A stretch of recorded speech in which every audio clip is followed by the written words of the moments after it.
Assalamu alaikum. This is Waqas Khan from Alif USA, and I am your host and the chair of Alif USA.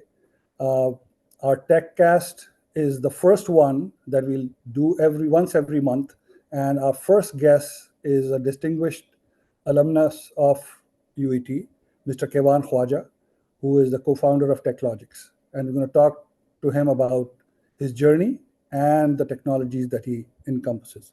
Assalamu alaikum, Kevan. वालेकुम सलाम Waqas. I hope आप ठीक ठाक हैं। बिल्कुल बहुत बहुत सही, थैंक यू वेरी मच। तो हम शुरू इस चीज़ से करते हैं कि आप अपनी ज़रा सी जर्नी बताइए। सबसे पहले about your schooling and how you grew up before you went to UET. जी, मैं ऐसे घराने में पैदा हुआ था जहाँ पे दोनों पेरेंट्स वर्किंग थे। मेरे फादर सिविल इंजीनियर थे और मेरी वालिदा इंग्लिश पढ़ाती थी लाहौर कॉलेज में। And I had 3 younger sisters. तो फैमिली में हमेशा से पढ़ने लिखने का रुझान था। हम हर बच्चे की अपनी अपनी लाइब्रेरी हुआ करती थी। उन दिनों बचपन जो है वो बहुत मज़े मज़े की किताबें उर्दू एंड इंग्लिश पढ़ते हुए गुजरा। और मैं सेंट एंथनीज हाई स्कूल से पढ़ा। उसके फाइनल ईयर्स में मैंने ओ लेवल का एग्ज़ाम पास किया जो कैम्ब्रिज यूनिवर्सिटी से एफिलिएटेड होता है।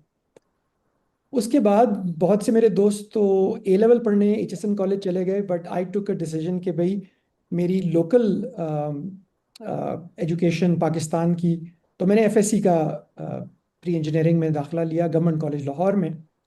और वहाँ से 2 साल के बाद अराउंड द ईयर 1980 मैंने ग्रेजुएट किया द प्री इंजीनियरिंग। और luckily I stood first in the Lahore board, तो जो कि बिल्कुल इरादा नहीं था, बट समहाउ शायद एग्जामिनर्स को एक डिफरेंट किस्म के ओ लेवल के बच्चे का तरीका इम्तिहान देने का पसंद आ गया।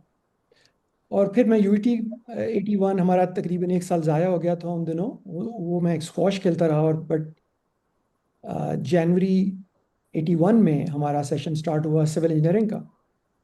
और शुरू में मैं बहुत पढ़ाकू था और बड़ा मैंने मेहनत करने की कोशिश की, मगर उन दिनों हमारी बड़े फिक्स किस्म के कोर्सेज थे। आप अपनी मर्ज़ी से कोई कोर्स नहीं ले सकते थे। आपको मैं एक मज़ेदार वाक़या सुनाता हूँ कि मैं चूँकि टॉप स्टूडेंट्स में से था, तो मैं उन दिनों वाइस चांसलर होते थे यूनिवर्सिटी के, खिलजी साहब। उनको मैंने कहा कि जी मुझे आर्किटेक्चर के भी कोर्सेज़ लेने हैं, मैं सिविल के कोर्सेज़ में बोर हो रहा हूँ। तो वो पंजाबी बोलते थे, कहते यार तू इस वास्ते पढ़ना चाहता है आर्किटेक्चर, मैनू पता चल गया है तेनू कुड़ियाँ बड़ी पसंद ने आर्किटेक्चर डिपार्टमेंट दियाँ।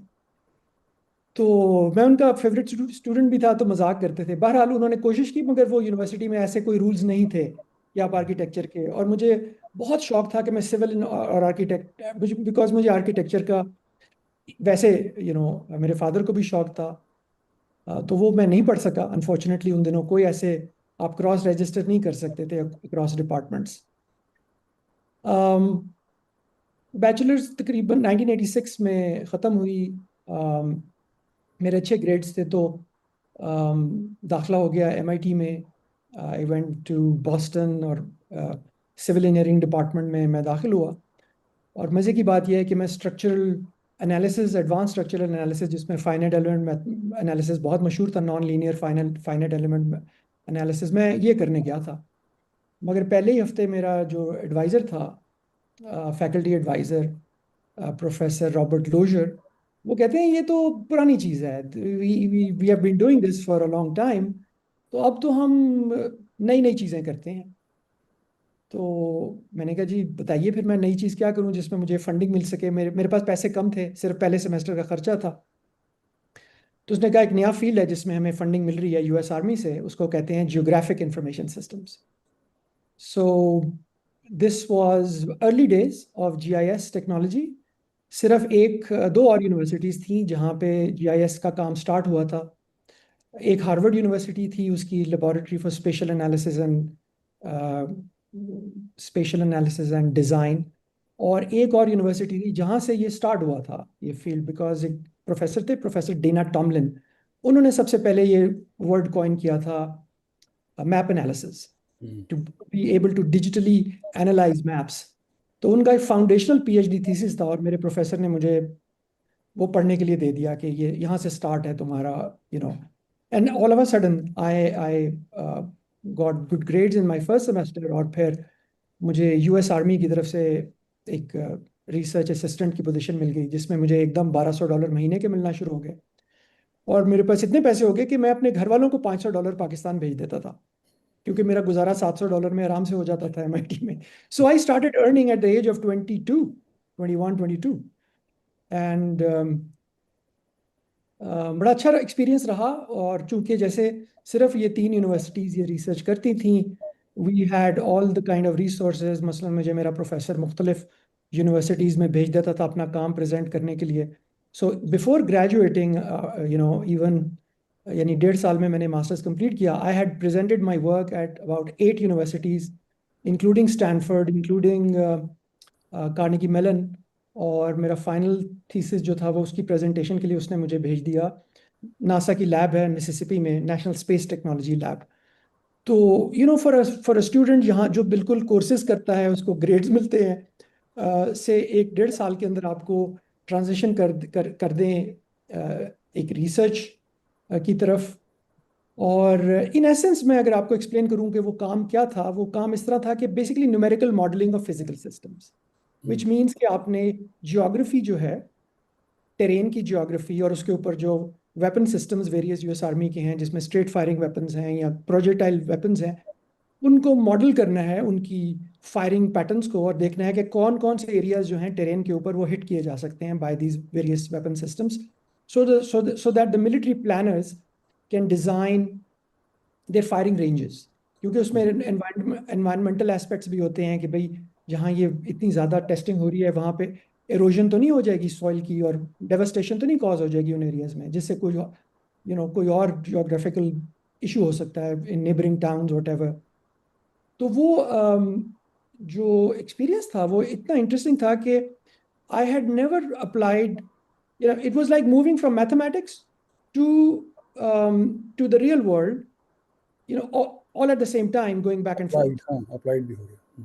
तो वो मुझे एहसास हुआ कि हमारी जो अर्ली एजुकेशन है यूईटी में, उसमें इस तरह का उसमें था कि लाप्लास ट्रांसफॉर्म पढ़ना है तो आपने मैथ में लाप्लास ट्रांसफॉर्म पढ़ना है, उसकी एक आध प्रॉब्लम सेट होती थी जो रियल वर्ल्ड से टाइप, बाकी वो सारे स्ट्रेट फॉरवर्ड किस्म के हमारी एग्जाम्स के क्वेश्चंस होते थे।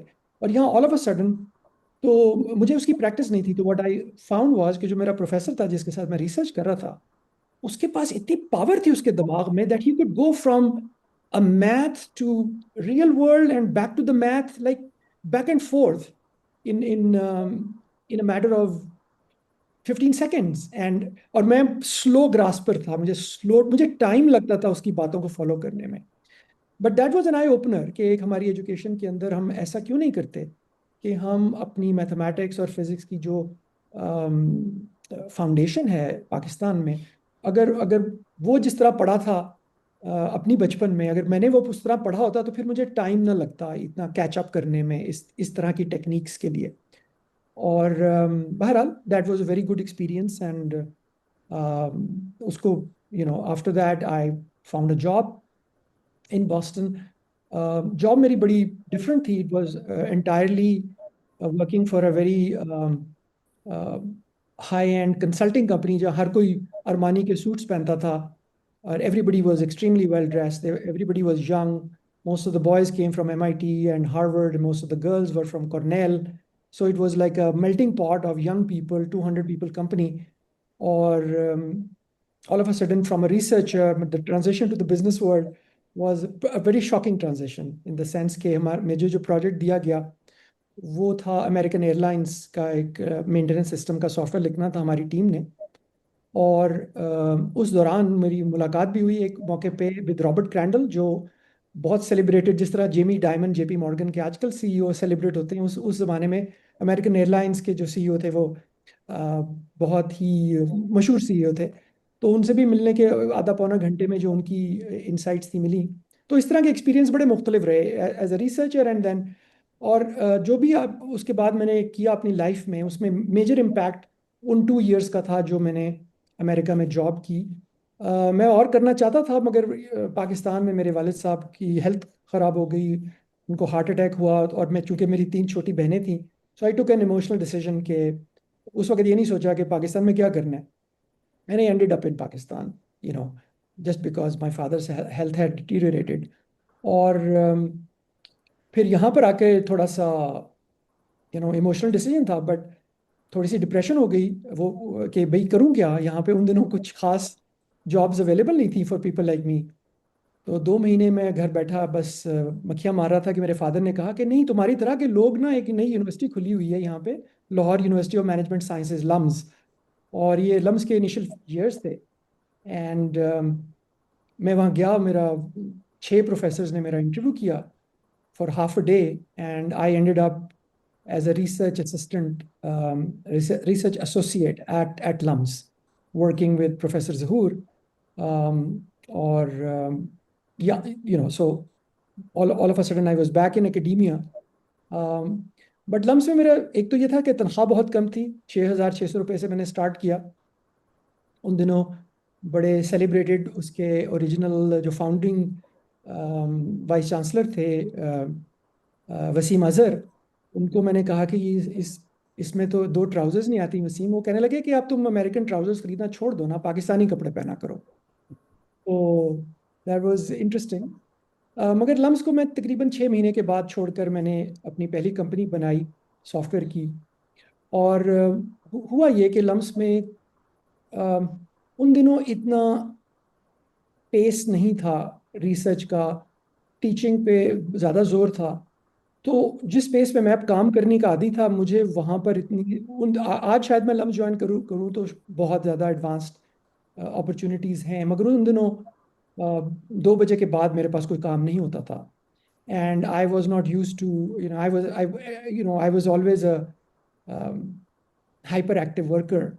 तो फिर मुझे लगा कि यहाँ तो मैं कोई ख़ास काम नहीं कर रहा। And then I started my first company called interactive systems with another friend of mine from MIT, उनका नाम है असफर मंजूर। मगर वो कंपनी तकरीबन 1 साल के बाद हमने पार्टनरशिप अपनी कंक्लूड कर दी। It wasn't successful. वो गवर्नमेंट सेक्टर में काम करना चाहते थे, मैं प्राइवेट सेक्टर का आदमी था, प्राइवेट सेक्टर में ज़्यादा प्रोजेक्ट्स नहीं थे। तो due to some vision differences we separated. और वो मेरे लिए काफ़ी डिस्करेजिंग इवेंट था, because all of a sudden मैं तकरीबन 1.5 साल हो चुके हैं पाकिस्तान में। I had no money, I only had a 386 megahertz computer and some loan जो मेरे वाले साहब ने दिया था। एंड बेसिकली 1.5 साल के बाद मैं दोबारा .0 पे खड़ा था कि अब क्या करूं। And then I met Salman Akhtar, जिनके साथ मैंने फिर टेक्नोलॉजिक्स बनाई। 1991 की बात है ये, और वो पार्टनरशिप अभी तक बरकरार है, and we have been working together for a very long time. तो ये अब यहाँ पे 2 चीज़ें आती हैं, ये बहुत अहम ट्रांजिशन है। तो इसमें मेरे 2 सवाल हैं। पहली बात ये कि, और ये जो यंग पीपल हमारे सुन रहे हैं उनके लिए इम्पोर्टेंट है कि पाकिस्तान में जिस तरह से कंपनी बनाने का कॉन्सेप्ट है, ये आपने वहाँ अमेरिका से पढ़ा, पाकिस्तान से पढ़ा, अमेरिका से पढ़ा, वापस गए, अपॉर्चुनिटीज़ उस वक्त कंपनियां बनाने की कम थी। एक तो ये चीज़ हुई, और तो इसके बारे में बात कर लें। और फिर उसके बाद ये बताइए कि एक ऑर्गेनाइजेशन 2 लोग बनाते हैं 1991 में, और 2025 में भी वो इट्स डूइंग वेल, उसका क्या रहा है? So will come to that second part, but let's address the first part first. देखिए, उस वक्त तो जब कंपनी बनाई थी तो बेसिकली दोस्ती यारी में हमने स्टार्ट किया कि वो मेरे से 1 साल बाद पाकिस्तान आए थे, वो भी MIT के पढ़े हुए हैं, उन्होंने भी मास्टर्स किया था। मगर ये था कि दोनों की पर्सनालिटी में बहुत सी चीज़ें कॉमन हैं, बहुत सी चीज़ें कॉमन नहीं हैं। बट जो कॉमनैलिटी थी वो ये थी कि हमने डे 1 पे फैसला किया कि हम जो भी फैसले करेंगे, अगर उनमें डिसएग्रीमेंट्स होती हैं तो हम ऑब्जेक्टिव रीजंस तलाश करेंगे। ये नहीं हो सकता कि भी बस मेरा मूड है या मैं समझता हूँ कि ये ठीक है। If there is any business decision, उसको हम लर्न करेंगे, क्योंकि हम दोनों बिजनेस फैमिली से नहीं थे। Sort we had no mentors at all. और जहाँ तक कंपनी का ताल्लुक है, we had no software engineers. उस वक्त पाकिस्तान में कोई सॉफ्टवेयर इंजीनियर्स नहीं थे। पहला बैच ग्रेजुएट अभी करना था फ्रॉम फास्ट, जो कंप्यूटर साइंटिस्ट थे। तो जो पहले हमारे 2 एम्प्लॉयज थे, एक टर्की से वापस आया था 2 साल पढ़ के, उसकी फैमिली में कोई फाइनेंशियल प्रॉब्लम थी, तो he couldn't complete his degree, so our first developer had only 2 years of experience. The second developer had a math degree जिसको हमने खुद ट्रेन, यानी we are, and then in the second year we could actually hire people जिन्होंने FAST university है वो setup हुई थी, उससे पहला बैच ग्रेजुएट हुआ, तो then we got some developers. तो शुरू में हम सब काम खुद करते थे अपने हाथों से. यानी इवन अगर पीसी के अंदर कार्ड चेंज करने हैं तो we use to change it with our own hands. और जैसे मैंने आपसे जिक्र किया कि चूंकि फाउंडेशन में ये था कि एक ऑब्जेक्टिव रीजनिंग होगी, ये नहीं हो सकता कि आपका मूड ख़राब है या आप गुस्से में हैं, उनकी बेसिस पे फैसले होंगे तो उसकी कोई ऑब्जेक्टिव रीज़न होगा. और मैं हमेशा इनकरेज करता हूँ कि देखो बिजनेस में ऑब्जेक्टिविटी को कभी मत इग्नोर करो, जस्टिस को हमेशा मेंटेन करो, अपने खासकर अपने जो पार्टनर्स हैं.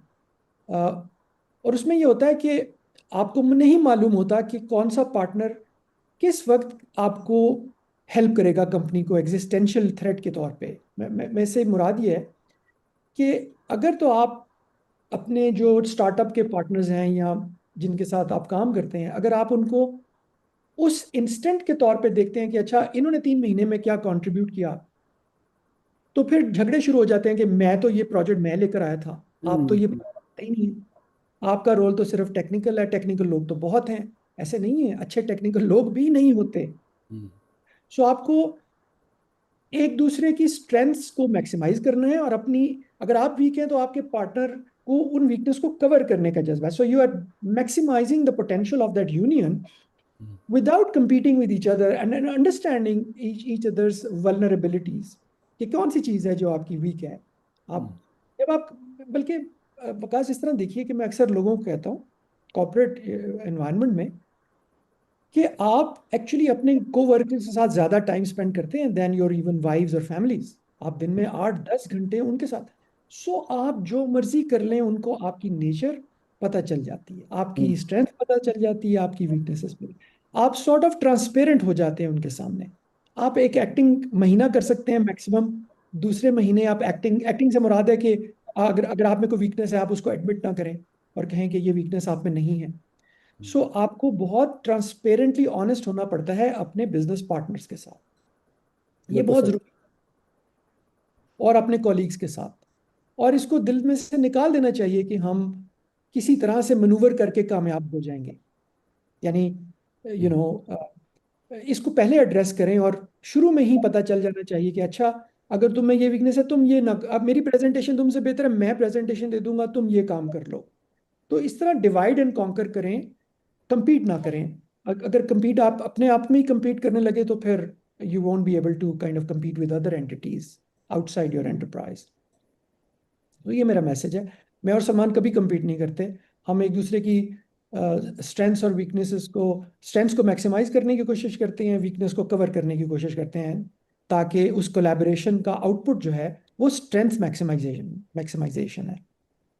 So this is very good. तो ये हमारे यंग पीपल को सीखना चाहिए कि ये पार्टनरशिप्स होती हैं. अगर आप कंपनियां बनाते हैं उसमें पार्टनरशिप्स होती हैं, एनहांसिंग, एक दूसरे की स्ट्रेंथ्स को एनहांस करना है, एक दूसरे की वीकनेसेस को हटाना है सामने से. अच्छा, अब जरा टेक्नोलॉजीज के बारे में बता दीजिए, then we'll start talking about के आपका एक्सपीरियंस क्या है यंग लोगों के साथ काम करने का. So just tell a little bit about के टेक्नोलॉजिक्स कहाँ पे है as an entity. So technology की थोड़ी सी हिस्ट्री मैं बता देता हूँ. जब हमने ये कंपनी बनाई 1991 में, तो इसका नाम टेक्नोलॉजी ग्रुप था और एक पार्टनरशिप कंपनी थी बिटवीन 2 पीपल. फाइन. 1996 में हमने इसको प्राइवेट लिमिटेड कंपनी में कन्वर्ट किया और फिर इसका नाम टेक्नोलॉजिक्स रखा. और उन दिनों सिर्फ एक कंपनी थी पाकिस्तान की जो सॉफ्टवेयर एक्सपोर्ट कर रही थी, वो क्रेसेंट ग्रुप ने, और एक और एंटरप्रेन्योर हैं वकार अहमद साहब जिनको हम जानते हैं, उन्होंने क्रेस्टसॉफ्ट एक कंपनी स्टार्ट की थी जिसने पहली बार पाकिस्तान की एक्सपोर्ट मार्केट यानी अमेरिका की एक्सपोर्ट मार्केट में ब्रेक थ्रू की और काफ़ी बड़े कॉन्ट्रैक्ट्स लिए टाइम वार्नर के. This is the year 1993. 95 के एंड में पाकिस्तानी गवर्नमेंट ने 8 कंपनीज को सेलेक्ट किया जिसमें हम भी थे, और उन्होंने कॉमडेक्स एक शो होता था लास वेगस में, Yes.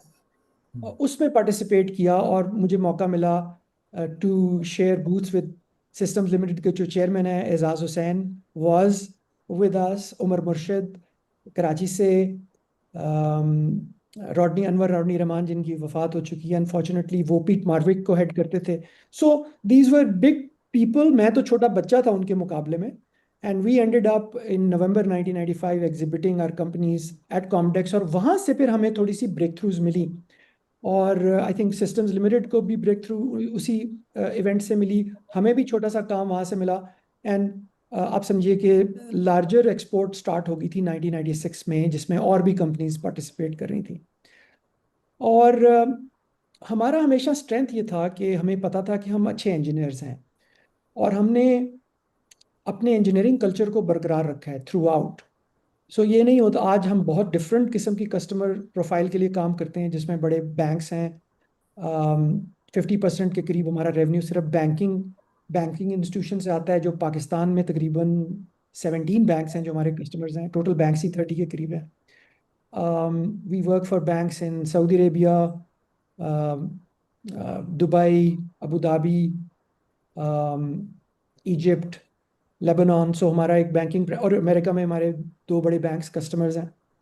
और मगर उसके बावजूद, यानी बड़ी कॉरपोरेशंस के साथ एंगेज होने के बावजूद, हमारा इंजीनियरिंग कल्चर वही है, इन द सेंस कि we think of ourselves as builder of solutions. We do not consider कि हम बहुत सुप्रीमली एडवांस्ड बिजनेसमैन हैं और जो मार्केटिंग करके अपना काम चला. हम थ्रू आउट कोशिश कर रहे हैं कि हमारी मार्केटिंग और सेल्स बेहतर हो, मगर उसकी फाउंडेशन को हमने कभी इफेक्ट नहीं होने दिया. तो ये मेरी प्रेफरेंस है कि जब यूईटी के इंजीनियर्स इंजीनियरिंग कंपनीज बनाएं, अनलेस कि वो कोई और कंपनी, आई मीन एंटरप्रेन्योरशिप में आप कुछ और कंपनीज भी बना सकते हैं, but if you are in an engineering concern, कभी अपनी नज़र जो है इंजीनियरिंग से हटने नहीं देनी चाहिए. और मैं अक्सर एग्जांपल देता हूँ कि स्टीव जॉब्स की जो बायोग्राफी है उसमें आप देखिए, every afternoon he would spend 1, 2 और मोर hours with his engineering team, every afternoon, after having dealt with all the marketing, all the business development issues, other issues. और वो खुद इतना टेकी नहीं था इन द सेंस कि is more of a product designer, मगर वो उसको पता था कि इंजीनियरिंग के लोग जो हैं कितने इंपॉर्टेंट हैं. Every day he would spend time with them. So अपनी इंजीनियरिंग रूट्स को कभी ना भूलें. वो हमारे लिए सेंस ऑफ प्राइड होनी चाहिए कि हम बिल्ड करते हैं, हम चीज़ें बनाते हैं, हम सिर्फ ट्रेडर्स नहीं हैं, या हम किसी की टेक्नोलॉजी लेके सिर्फ छापा करके किसी को बेच नहीं रहे. हम खुद फंडामेंटली चीज़ें बिल्ड करते हैं. सो टेक्नोलॉजिक्स अब हेल्थ केयर के डोमेन में काम करती है, बैंकिंग के लिए काम करती है, और range of other disciplines. But ज़्यादातर हमारे जो यूएस के कस्टमर्स हैं वो बैंकिंग और हेल्थ केयर के अराउंड हैं वर्टिकल्स के तौर पे. और उसके अलावा हम बहुत सी स्टार्टअप्स जो वेल फंडेड स्टार्टअप्स होती हैं यूएस में, उनके लिए उनके प्लेटफॉर्म्स डेवलप करते हैं. So that has been a practice from the inception of this company कि if a US startup has raised let's say $5 million, और उन्होंने अपना state of the art solution design करना है अपने प्लेटफॉर्म का, उनके पास आइडियाज़ हैं और कुछ हाई एंड रिसोर्सेज हैं, हम उनको इंजीनियरिंग डिज़ाइन, सोल्यूशन डिज़ाइन और उसकी पूरी इम्प्लीमेंटेशन साइकिल का काम करके देते हैं. So we are currently now about 600 people. हमारा तकरीबन 80% रेवेन्यू सर्विसेज से आता है, और अबाउट 10% हमारी क्लाउड बेस्ड 1-2 प्रोडक्ट्स हैं उनसे आता है. और अभी फिर हमने तकरीबन 2 साल पहले एक फिनटेक कंपनी लॉन्च की थी पाकिस्तान में, अदल फाइनेंशियल के नाम से. अगर चाहें तो मैं उसका भी बता सकता हूँ कि वो क्या इनोवेशन करती है. But so we are a diversified business now. We have these 3 kind of separate, the services business, the cloud SaaS business, and a fintech company. Basically, at the heart, it's still a technology company. Technology comes first, and technology is at the heart of the thing. और आप जो हैं पूरी दुनिया में solutions implement कर रहे हैं. So that's basically Techlogics. जी, मैं तकरीबन अपनी ज़िंदगी में 25 के करीब कंट्रीज हैं जिनमें हम प्रोजेक्ट डिलीवर कर चुके हैं. Very good, very good. We have worked in countries like Lebanon, जहाँ पे हमारा प्रोजेक्ट डीरेल हो गया, वहाँ हालात ख़राब हो गए, तो फिर हमने वो प्रोजेक्ट कंप्लीट किया out of the Dubai office. तो ऐसे भी हैं हमारे दो लोग, आपको इंटरेस्टिंगली बात बताऊं, वो लेबनान में काम कर रहे थे, they were hijacked by Hezbollah. Oh, and या उनको पूरी रात उन्होंने इंटेरोगेट किया और फिर सुबह के करीब छोड़ दिया। सो वी और हम एक सिस्टम इम्प्लीमेंट कर रहे थे बांग्लादेश में आज से बहुत साल पहले, अमेरिकन एक्सप्रेस बैंक के लिए। वहाँ पे राइट्स हो गए और 12-13 दिन तक हमारा जो इंजीनियर था वो अपने होटल से बाहर नहीं निकल सका। तो इन द कंसल्टिंग बिजनेस, अगर आप ग्लोबली डाइवर्सिफाइड हैं तो you go through strange experiences. Train experiences. अच्छा, तो अब जो अब हम ज़रा सी बात कर लेते हैं आपका एक्सपीरियंस विद यंग पीपल। आप यूईटी गए, आप अमेरिका में आपने पढ़ा, आपने पूरी दुनिया में काम किया। जो यंग टेक्नोलॉजिस्ट हैं, इंजीनियर्स हैं, कमिंग आउट ऑफ यूईटी और even studying at UET as an example, उनके बारे में अपना ओपिनियन दीजिए कि when you interview people, what do you find, कैसे आप उनको देखते हैं और क्या क्या चीज़ें उनको सोचनी चाहिए, किन चीज़ों पे काम करना चाहिए ताकि वो अपनी ज़िंदगियों में, अपनी फ्यूचर में ज़्यादा सक्सेसफुल बन सकें। देखिए, इतने सारे अरसे में मैं तकरीबन 3000 इंटरव्यूज ले चुका हूँ। तो I am probably one of the highest interview takers numerically in in in this sector in Pakistan. और मैं हर इंटरव्यू के बाद उस कैंडिडेट के बारे में एक या दो पैराग्राफ्स डॉक्यूमेंट करता हूँ। So I have a long history of collection of resumes and my comments. तो जो मैं आपको 2-3 चीज़ें बताने लगा हूँ, वो ऐसा नहीं है कि मैं अपनी तरफ से बना रहा हूँ, it's based on real data. So एक चीज़ जो है वो ये है कि चूंकि हमेशा से हमारी एजुकेशन सॉर्ट ऑफ रही, हमारा व्यू होता है पाकिस्तान में जो काइंड ऑफ ब्रिटिश एजुकेशन से थोड़ा सा मिलता जुलता है, कि होता अब तो नहीं है, British education has moved on. But ये होता है कि एक बच्चे का दिमाग जो है उसके अंदर हम स्ट्रक्चर्ड इंफॉर्मेशन डालेंगे, ये चीज़ आनी चाहिए, ये चीज़ आनी चाहिए, ये चीज़ आनी चाहिए, ये चीज़ आनी चाहिए, ये चीज़ आनी चाहिए। अब ह्यूमन बींग्स डिफरेंट होते हैं। सो प्रॉब्लम ये होती है कि आप यकीन कीजिए कि मैं अब इतने लोगों का इंटरव्यू कर चुका हूँ, और यानी यूईटी के, तकरीबन 105 people including me work in technology. So we about 17% of our work force is from UET. तो एक कैंडिडेट का अगर मैं इंटरव्यू करूं, दूसरे कैंडिडेट का इंटरव्यू करूं, तीसरे कैंडिडेट का इंटरव्यू करूं, तो ज्यादा मुझे डेल्टा उनकी पर्सनालिटीज में बहुत कम नजर आता है। तो एक एक हमें ये प्रॉब्लम है कि हमारे इंजीनियर्स जो हैं, और खासकर यूईटी के इंजीनियर्स, वो लगता है कि एक ही सांचे में ढले हुए हैं। उनमें इतनी यानी जैसे जैसे वो करियर में आते हैं, हमारी कंपनी में काम करते हैं, फिर तो वो अपने एक्सपीरियंस की बुनियाद पे डिफरेंट पर्सनालिटीज उनकी आना शुरू हो जाती है, और करियर में डिफरेंट पर्सनालिटीज शो होती हैं as oppose to what is exhibited as a student. But एक तो मेरा ये रहा है कि अगर आप उनको सारों को एक ही जैसे कोर्सेज पढ़ाएंगे और स्ट्रक्चर्ड इंफॉर्मेशन देंगे, तो एंटरप्रेन्योरशिप या real world even career jobs जो हैं वो ऐसी नहीं होती हैं। आपको नहीं पता होता कि अगला प्रोजेक्ट कौन सा होगा आपका, इवन अगर आप जॉब कर रहे हैं। तो ये मेरी हमेशा से मुझे फील हुआ है कि हमारे स्टूडेंट्स का जो फोकस है, उनके जो एक्सपीरियंसेस हैं, वो बहुत नैरो बैंड्स में ऑपरेट कर रहे हैं। और मैं एग्जांपल इस तरह दे सकता हूँ कि अभी मैं किसी साहब से पूछ रहा था कि आपकी हॉबी क्या है, यूईटी के ग्रेजुएट थे। वो कहते हैं मुझे फिजिक्स का मैं हॉबीस्ट हूँ, मैं फिजिक्स। मैंने कहा अच्छा, फिजिक्स में कौन सी चीज़ आपको अच्छी लगती है? कहते हैं मुझे थ्योरी ऑफ रिलेटिविटी बहुत पसंद है। मैंने कहा ओके।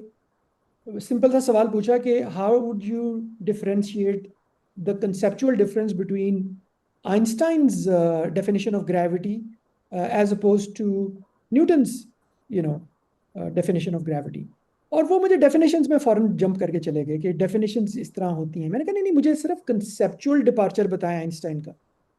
एंड उन्होंने बता दिया, बट मेरे से 5 हिंट्स लेने के बाद सो मुझे एहसास ये हुआ कि conceptually the education is still tailored around, यानी not too much concept as such, but solving and knowing the definitions, और sort of जो definition उन्होंने बताई वो बहुत रिफाइंड फिजिक्स की डेफिनेशन है जो आइंस्टाइन ने भी ओवर टाइम रिफाइन की होगी, मगर जो उसका कंसेप्चुअल डिपार्चर है, वो जो 2 पोस्टुलेट्स उसने दिए थे वो उन्होंने मुझे क्लियरली बता नहीं सके. So this is my view would be focus on concepts, reiterate concepts before just going into the problem set and the math of the thing.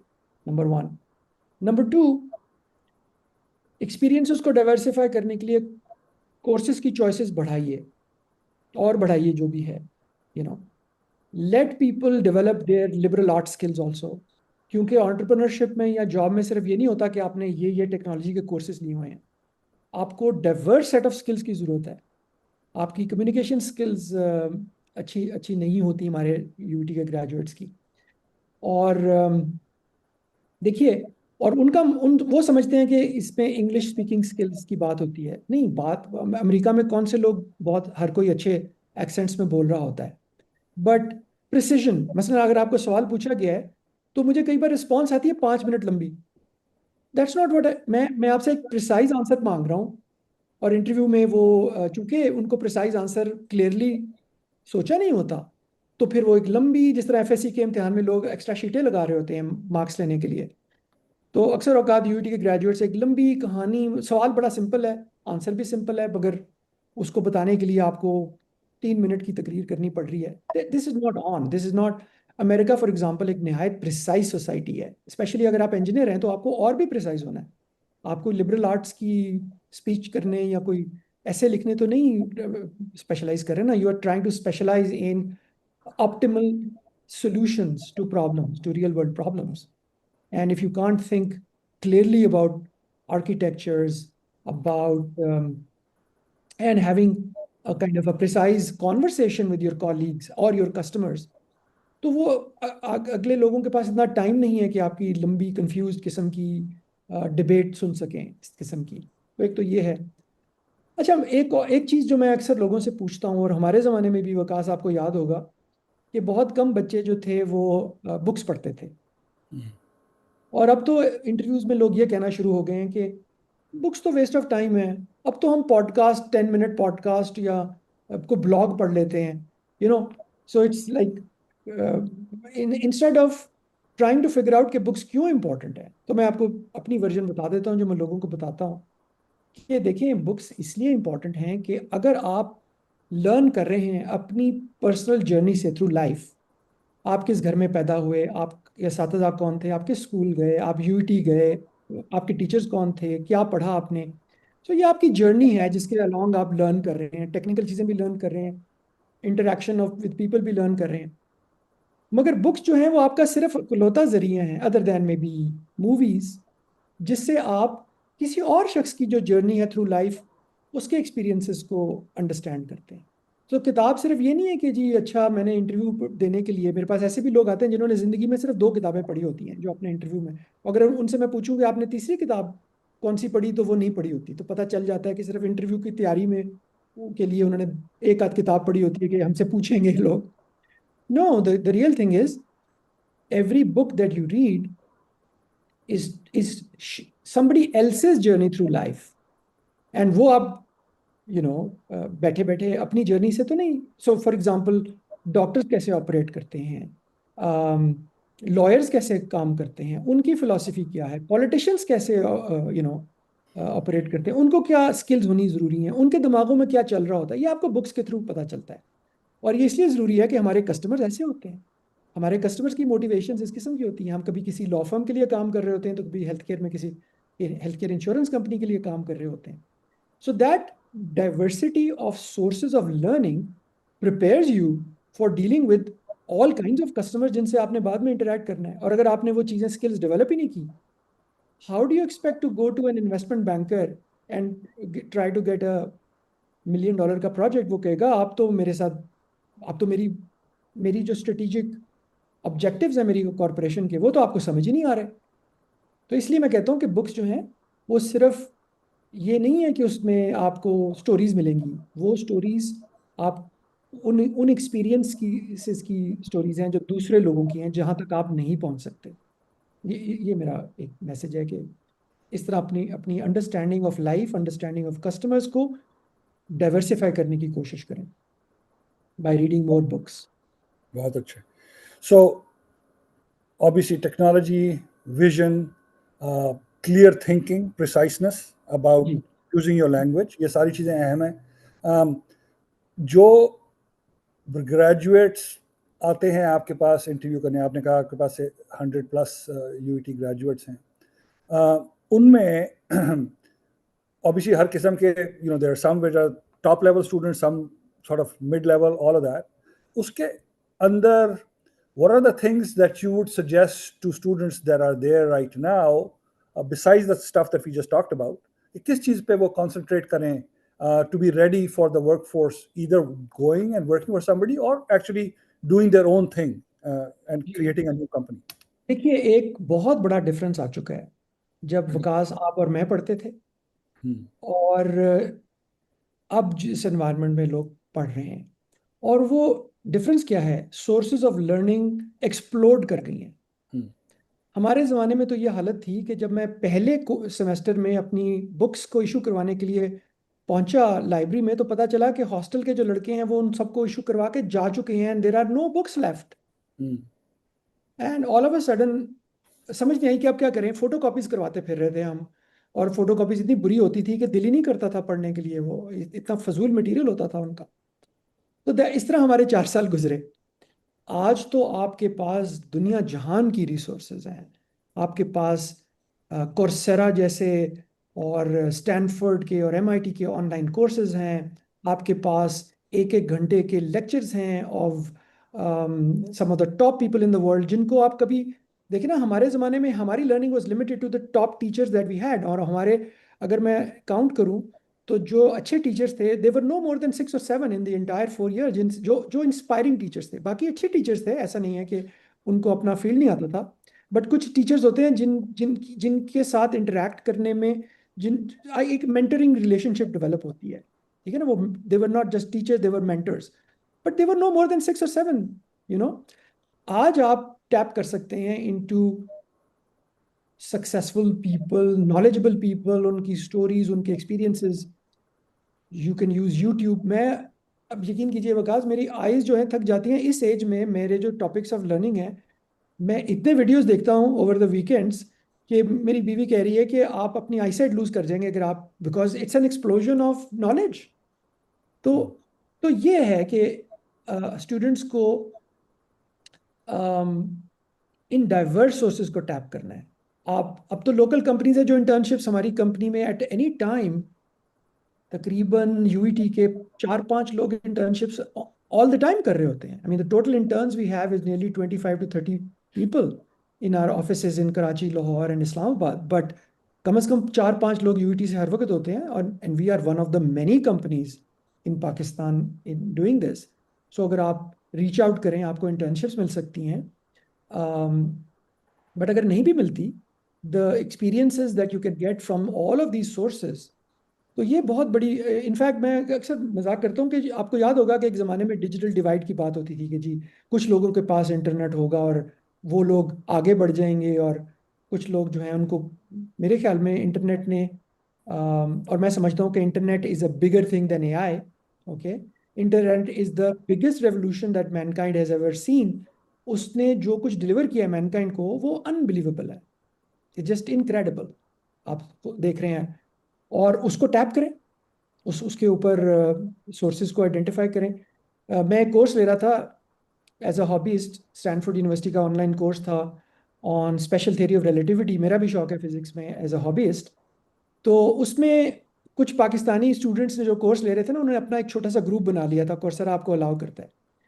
और what was very interesting was in the 25 students जो पाकिस्तानी थे, उनमें एक 14-year-old girl was taking that course from Rawalpindi, an advanced course on special theory of relativity, and she scored 92% marks in the final exam. How can, like, and there was another lady who was married to a Pakistani diplomat in China's embassy, जो वो course ले रही थी. So it was amazing कि कैसे लोग जिनको वाकई नॉलेज की तलाश है, वो अब, and both of these ladies and other students were getting instruction from one of the top professors of Stanford on relativity for zero money basically. ये तो एक जादू है.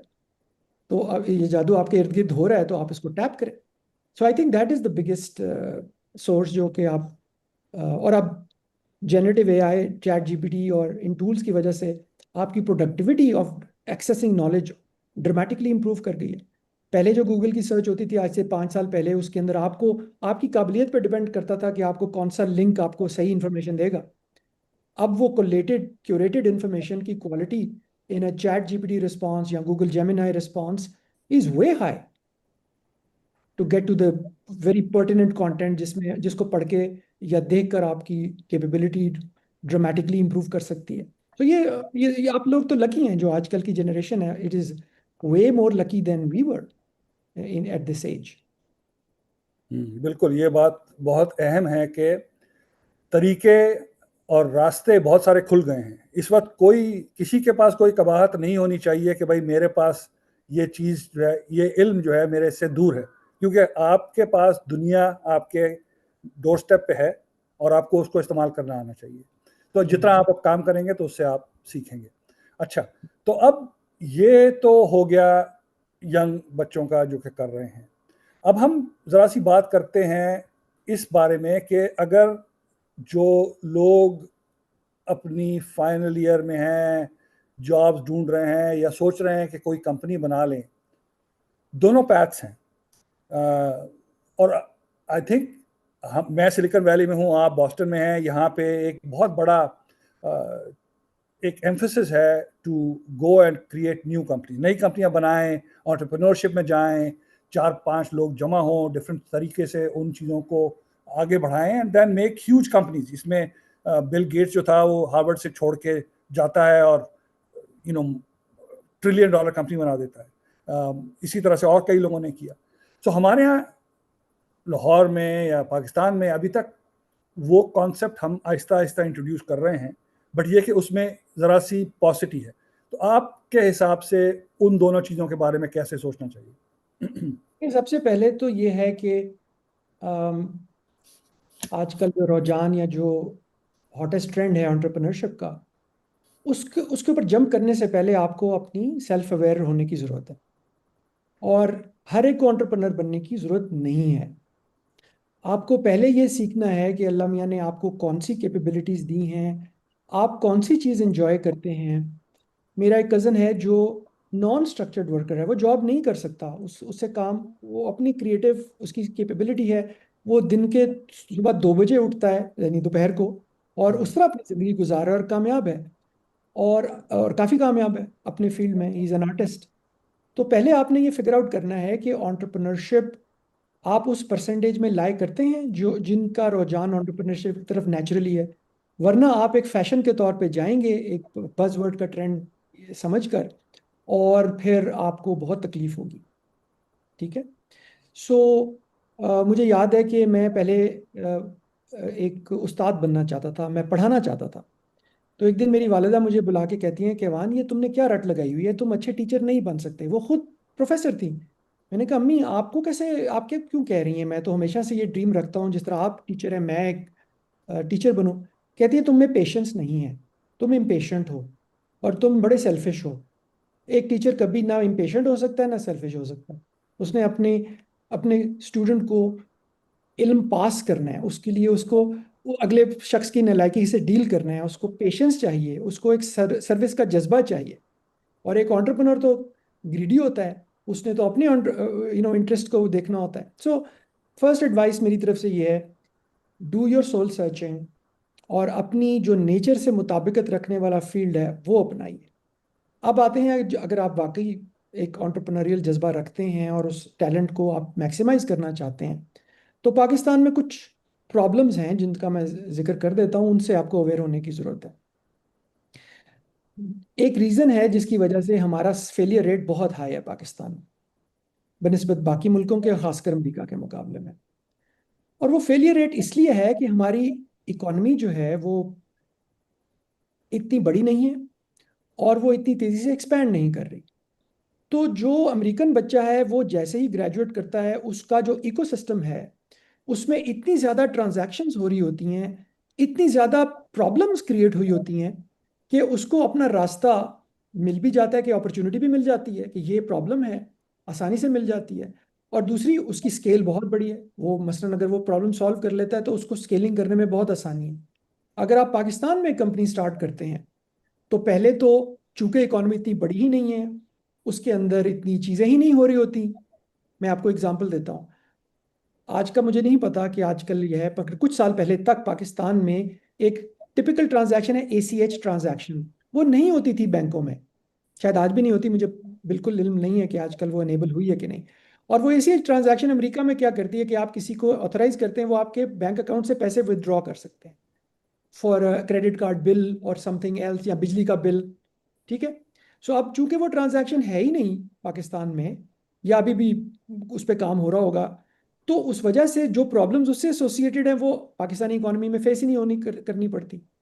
लिहाजा the range of problems is lesser, and उसके consumer कम है। America में 7,500 banks हैं, पाकिस्तान में 40 बैंक हैं, और उनमें से भी जो एक्टिव है रिटेल बैंकिंग वो सिर्फ 30 हैं। तो अगर आपने एक बैंकिंग की प्रोडक्ट बनाई अमेरिका के अंदर, ट्रांजैक्शन वॉल्यूम्स और द प्रॉब्लम की जो बेनिफिट है वो billions and billions of dollars में है। हमारे बैंकिंग सेक्टर का total corporate profit for 1 year is only $2 billion for the entire banking sector of Pakistan.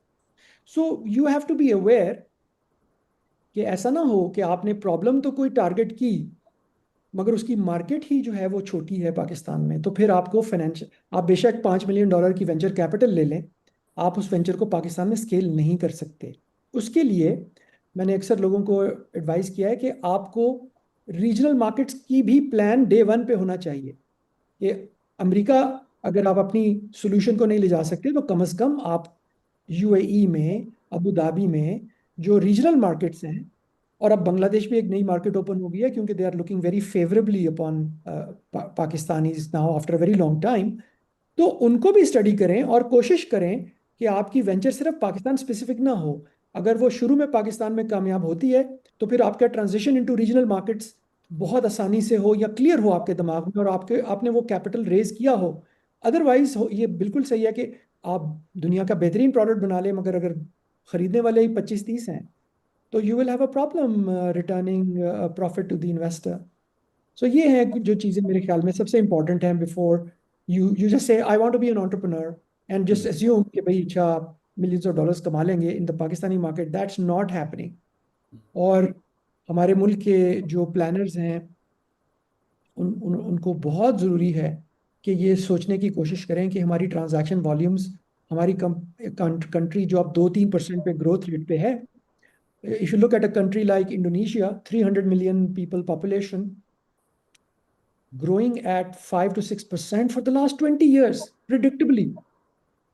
They don't go through ups and downs of economies के कभी ज़्यादा expansion. Bangladesh has been expanding at 7-8% for the last 15 years, you know. And so my view is कि जैसे ही हमारी economic macro level policies ऐसी होंगी कि हम 5% ग्रोथ रेट पे आएंगे, ऑल ऑफ अ सडन बहुत सी जो स्टार्टअप्स फेल हो गई हैं वो कामयाब होना शुरू हो जाएंगी, या कम से कम जो प्रॉब्लम्स होंगी उनके सामने उनमें बहुत डबल ट्रिपल प्रॉब्लम से भी मुराद है कि every startup is trying to address something that is not working well, and their solution is making things easy for their customers और कंज्यूमर्स। एक्सेलेंट। तो तो केवान, अब हम ट्रांजिशन कर रहे हैं into some questions we'll take from the audience. तो उसमें एक सवाल ये आया है, हमारे बहुत ही मोहतरम डॉक्टर नूर शेख साहब ने सवाल भेजा है। उन्होंने कहा कि भाई दुनिया में बहुत सारा मटेरियल अवेलेबल है और बहुत सारी चीज़ें अब हमारे हाथों में हैं, लेकिन पैशन और time to instill that passion in the youth to utilize these resources, उसके बारे में आपका क्या ख्याल है? देखिए, पैशन के बारे में तो मेरा सिंपल आंसर ये है कि हम एक गरीब मुल्क हैं। तो पैशन अगर आप में है कि अपने अपने आप को, अपने इकोनॉमिक कंडीशन को इम्प्रूव करना है, अपने मुल्क के हालात को बेहतर करना है, अपने, हमारे ज़्यादातर जो यूईटी ग्रेजुएट्स आते हैं वो लोअर मिडिल क्लास और इवन पुअर फैमिली से आते हैं। तो ये जो क्वेश्चन है ना कि हम में पैशन नहीं है, मैं फर्स्ट ऑफ ऑल इससे डिसएग्री करता हूँ। पैशन बहुत है, और अगर नहीं है तो फिर आपको अपनी सेल्फ अवेयरनेस से पूछना है कि भाई क्यों नहीं है। क्यों नहीं? मेरा पॉइंट यह है कि जो अमीर बच्चे हैं, जो अमीर, वो तो हमारे ज़माने में भी जो अमीर बच्चे होते थे हमें पता होता था। बल्कि मैं आपको, हमारे एक कस्टमर हैं टेक्सटाइल सेक्टर के, उन्होंने मुझे एक दिन कहते, बहुत शुरू के मेरे करियर में उन्होंने कहा, कभी कैवान तुमने कभी किसी अमीर आदमी का लाइक बच्चा देखा है? हम्म। यानी वो अपने बच्चे की तरफ रेफर कर रहे थे कि मेरे तीनों लड़के जो हैं वो काफ़ी निकम्मे हैं। हम्म। तो यानी ये है कि अमीर खानदानों, उनके पास पैशन क्या होगी, उनके पास तो बहुत पैसे हैं पहले ही। सो पैशन तो ये है कि अगर आपके पास एक गोल है कि मैंने अपनी कंडीशन, अपनी फैमिली की कंडीशन, अपने मुल्क की कंडीशन को इम्प्रूव करना है, तो फिर पैशन होनी चाहिए। हम्म। और मेरा अपना बचपन जो है, अल्लामा इकबाल की शायरी मैंने पता नहीं कितने साल, उनसे बेहतर इंस्पिरेशनल पोइट्री आपको मिलेगी नहीं। आप इकबाल को ज़रा समझने की कोशिश कीजिए उनकी, तो आपको, अगर पैशन नहीं है तो वो आपके कल्ब को गरमा देगी शायरी। और जो यार दिल मुस्लिम को वो जिंदा तमन्ना दे, जो रूह को तड़पा दे और कल्ब को गरमा दे, वो ये तो उनका ख्वाब है और उनकी डिजायर, उनकी इंस्पिरेशन है। तो उसकी बलबूते पे हम तो बचपन से इंस्पायर्ड थे, और आप भी हो सकते हैं। इकबाल की शायरी की पढ़िए, और दूसरे दुनिया के लोगों को देखिए कि वो कितने इंस्पायर्ड हैं और कैसे अचीव कर रहे हैं। सिर्फ पाकिस्तान आपके लिए एक एग्जाम्पल नहीं है, अब तो इट्स अ फ्लैट वर्ल्ड। तो मार्क जकरबर्ग को देखें, स्टीव जॉब्स कहता है कि मुझे ख्याल नहीं था कि ये लड़का अपनी कंपनी, मल्टीपल टाइम्स उसको बेचने का मौका मिला, और वो अपनी बुक में लिखता है कि आई वॉज सरप्राइज कि इस यंगस्टर ने अपनी कंपनी को बेचा नहीं, and he had the courage to take his company and make it into hyper scaler. He was supremely impressed by Mark Zuckerberg, क्योंकि उसके पास एक as a 21 year old, 19 21 year old, उसको जो ऑफर्स आ रही थी, that was a stupendous amount of money, and by any rational logic he should have sold the company. He didn't, he hmm. Took it all the way to the top. Hmm. और वो passion के बगैर हो नहीं सकता। अच्छा, दूसरा, मैं सॉरी मैं भूल गया, एक तो पैशन का, दूसरा क्या था क्वेश्चन का? वो इंस्टेंट और टाइम यूटिलाइजेशन, इन सारी रिसोर्सेज को इस्तेमाल करने, दूसरी बात ये थी। देखिए, मैं रिसेंटली पढ़ रहा था कि जो बहुत सक्सेसफुल लोग हैं, लाइक इलॉन मस्क हो गया, स्टीव हो गया, जेफ बेजोस, इनके अंदर फिर भी कोई ऐसी चीज़ है जिसकी वजह से ये कंटिन्यूअस इनोवेशन और कंटिन्यूअस सक्सेस अचीव करते रहते हैं। यानी उनकी ये नहीं है कि अच्छा उनका एक आइडिया आया, वो थोड़ी देर के लिए कामयाब हो गया और फिर वो कंपनी उनकी डिक्लाइन में चली गई। तो मैं समझता हूँ कि उनके टाइम यूटिलाइजेशन का ये है कि वो फोकस लाते हैं अपनी लाइफ में। तो इलॉन मस्क के बारे में कहा जाता है कि वो दिन में 3 चीज़ें अचीव करने की प्लान करता है, कि आज के दिन मैंने ये 3 चीज़ें अचीव करनी है। और वो तब तक घर नहीं जाता जब तक वो 3 चीज़ें अचीव नहीं कर लेता। और अगर इस तरह की हैबिट को आप एवरी डे अपने नेचर में इनकलकेट कर लें, और ये नहीं हो कि एकदम आप काम कर रहे हैं और घर में से किसी का फोन आ गया और आपने आधा घंटा यू नो फोन करते, किसी के साथ बात होती रही, तो आपका कंसंट्रेशन डाइवर्ट हो गई। हमारे पास तरह तरह की, due to the mobile phones that youngsters have, concentration lapses बहुत ज़्यादा है हमारे कल्चर में निस्बतन। लेट्स से मैंने चाइनीज़ के साथ बहुत काम किया, हमारा एक ज़माने में चाइना में ऑफिस होता था, उनके डेवलपर्स को पूरा पूरा दिन कोई फ़ोन नहीं आता था ड्यूरिंग द डे। हमारे मेरी वाइफ मुझे दिन में 5 बार कॉल करती है, और मैं कहता हूँ कि यार क्या हो गया है, why are you calling me 5 times in a day? तो ये हमारे कल्चर में एक है, पाकिस्तानी कल्चर के अंदर, कि हम कंसंट्रेशन लैप्सेस होती रहती हैं ड्यूरिंग द डे हमारी। तो 2 या 3 चीज़ों को फोकस करें एवरी डे। आज सुबह के वक्त कि ये मेरा गोल है, आज शाम को 7 बजे घर जाते वक्त मैं ये 3 चीज़ें करूँगा, और उसको फिर स्ट्राइव करें। और अगर आप डेली करते रहेंगे तो you have a discipline of achieving and solving problems. बहुत अच्छे। आखिरी सवाल, फ़हीम शफ़ी हमारे दोस्त, उन्होंने भेजा है, उन्होंने कहा कि भाई आपकी ट्रांजिशन सिविल इंजीनियरिंग से सॉफ्टवेयर डेवलपमेंट में कितनी चैलेंजिंग थी, because you are a civil engineer who went to MIT and then you transition into a software developer. नहीं, उसमें थोड़ी हेल्प ये हो गई कि मैं बहुत छोटी एज में, मेरे वालिद साहब इंग्लैंड गए, वहाँ से वो एक कॉमोडोर 64 कंप्यूटर लाए थे। तो मैं पहले ही, आप समझिए कि इवन एफएससी के ज़माने में मुझे बेसिक प्रोग्रामिंग आती थी। फिर हुआ ये कि luckily university of engineering university में हमारे डिपार्टमेंट सिविल इंजीनियरिंग ने पहला मिनी कंप्यूटर इंस्टॉल किया।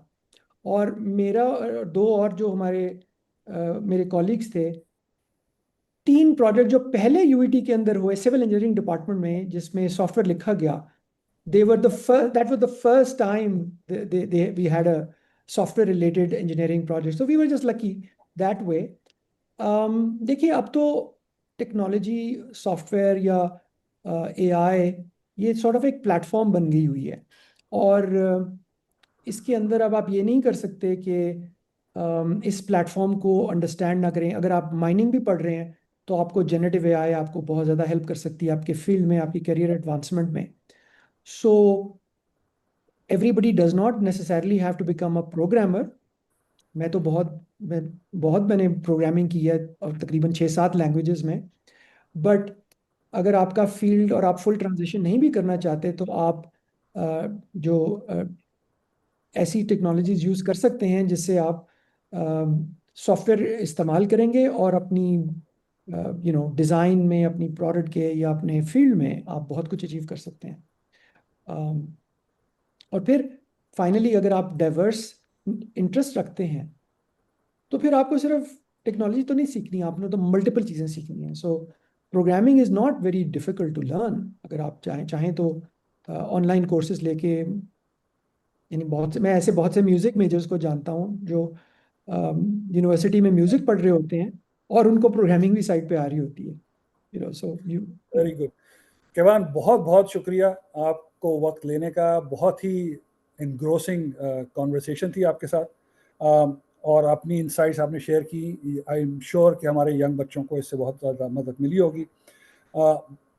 खुदा हाफिज़ कहने से पहले मैं एक शेर हर दफ़ा की तरह कहना चाहूँगा।